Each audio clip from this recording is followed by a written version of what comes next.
ನಮಸ್ಕಾರ ಗೆಳೆಯರೆ, ಇವತ್ತಿನ video basics of candle sticks ಅಂದರೆ ಜಸ್ಟ್ ಯಾವ್ಯಾವ ಕ್ಯಾಂಡ್ಲು ಏನು ಹೆಂಗಿರುತ್ತೆ ಅಂತ ನೋಡ್ಕೊಳ್ಳಿ.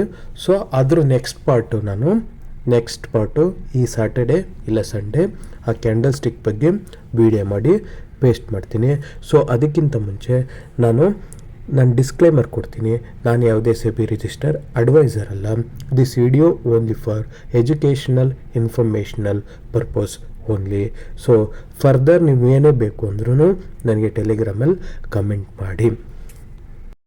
ನೋಡಿ, ಒಂದೊಂದು ಕ್ಯಾಂಡಲ್ಗೂ ಒಂದೊಂದು ನೇಮ್ ಇದೆ, ಒಂದೊಂದು ಸ್ಟ್ರೆಂತ್ ಇದೆ. ಅದನ್ನು ಗುರ್ತು ಮಾಡ್ಕೊಳ್ಳಿ. ಇನ್ನು ಕ್ಯಾಂಡಲ್ ಏನಂದರೆ ನೋಡಿ, ಒಂದೊಂದೇ ಕ್ಯಾಂಡ್ಲ್ ಬಗ್ಗೆ ತಿಳ್ಕೊಳ್ಳೋಣ.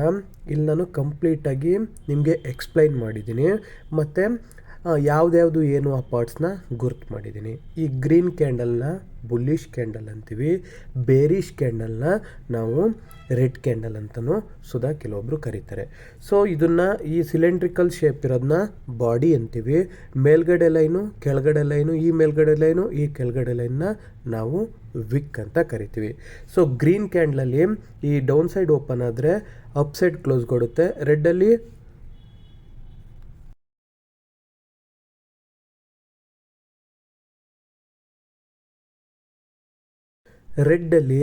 ಮೇಲೆ ಓಪನ್ ಕೊಟ್ಟರೆ ಕೆಳಗೆ ಕ್ಲೋಸ್ ಆಗಿರುತ್ತೆ. ಓಕೆನಾ?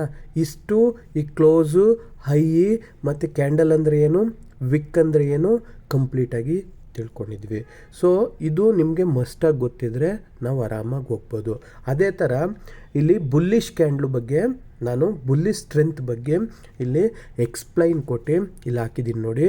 ಬುಲ್ಲಿಶ್ 80% ಬುಲ್ಲಿಸ್, 100% ಬುಲ್ಲಿಸ್, 60% ಬುಲ್ಲಿಸ್ ಮತ್ತು 40%, 20%, 0% ಅಂತ ಕೊಟ್ಟಿದ್ದೀನಿ. ಇದ್ರ ಬಗ್ಗೆ ನೇಮಿಂಗ್ನು ಮಾಡಿದ್ದೀನಿ, ಅದನ್ನು ನೋಡ್ಕೊಂಬನ್ನಿ. ನೋಡಿ, ಈ ಫಸ್ಟ್ನೇದಕ್ಕೆ ಬೈಯರ್ಸ್ ಕಂಟ್ರೋಲ್ ಅಂತೀವಿ, ಸೆಕೆಂಡ್ನೇದಕ್ಕೆ ನೋಡಿ ಬೈಯರ್ ಸ್ಟಿಲ್ ಸ್ಟ್ರಾಂಗ್ ಅಂತ ತೋರಿಸುತ್ತೆ. ಸೊ ಅದ್ರದ್ದನ್ನ ಕ್ಲಾಸಿಫಿಕೇಷನ್ನು ನಾನು ಒಂದು ಕಡೆಯಿಂದ ಕೊಡ್ತಾ ಹೋಗಿದ್ದೀನಿ. ಬಟ್ ಈ ಕ್ಯಾಂಡ್ಲು ನೇಮ್ ಸಹಿತ ಒಂದೊಂದೇ ಕ್ಯಾಂಡ್ಲು ಬಗ್ಗೆ ನಾವು ನೆಕ್ಸ್ಟ್ ವಿಡಿಯೋದಲ್ಲಿ ಎಕ್ಸ್ಪ್ಲೇನ್ ಮಾಡೋಣ. ಓಕೆನಾ?